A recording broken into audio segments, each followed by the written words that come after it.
అండి, నువ్వు బ్రతికున్నప్పుడు ఎంత విలువైన దానివి, ఎంత విలువైనోడవు. కానీ చచ్చినాక దేనికి? పురుగులు తినడానికి తప్ప దేనికి పనికిరావు. అందుకనే బ్రతికున్నప్పుడే రక్షణ తీసుకోవాలి. బ్రతికున్నప్పుడే నీ రక్షణ నువ్వే కాపాడుకోవాలి. నా రక్షణ నేనే వదిలిపెడతా, బొగ్గులేండమ్మా. నీ రక్షణ నీవే. పాస్టర్ పరలోకానికి తీసుకెళ్తాడా? మీ అయ్యగారు మిమ్మల్ని పరలోకానికి తీసుకెళ్తాడా? పాస్టర్ పరలోకానికి తీసుకెళ్ళాడు. పాస్టరు పరలోకానికి దారి చూపిస్తాడు. ఇట్లా బతికితే పరలోకానికి వెళ్తావు, లేకపోతే నరకానికి వెళ్తావు. ఎత్తుకపోతే ఇద్దరిని ఎత్తుకపోతుంటారు తాయగారు, ఈ సంకల్లోని ఈ సంకల్లోని. కొంతమంది విశ్వాసాలు ఎత్తుకున్న కొద్ది జారుతూ ఉంటారు, ఎత్తుకున్న కొద్ది జారుతూ ఉంటారు. ఒకసారి చూస్తారు, రెండోసారి మూడోసారి గిప్పుకుని ఎత్తుతా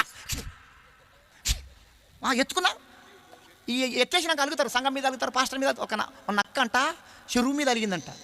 చెరువు కాడికి పోయి అంటుందంట, చెరువు మధ్యలో పోయి, నేను నీళ్ళు లాగానే తాగా, నేను నీళ్ళు లాగానే తాగా. చెరువు ఎంతదా నక్కెంతదా?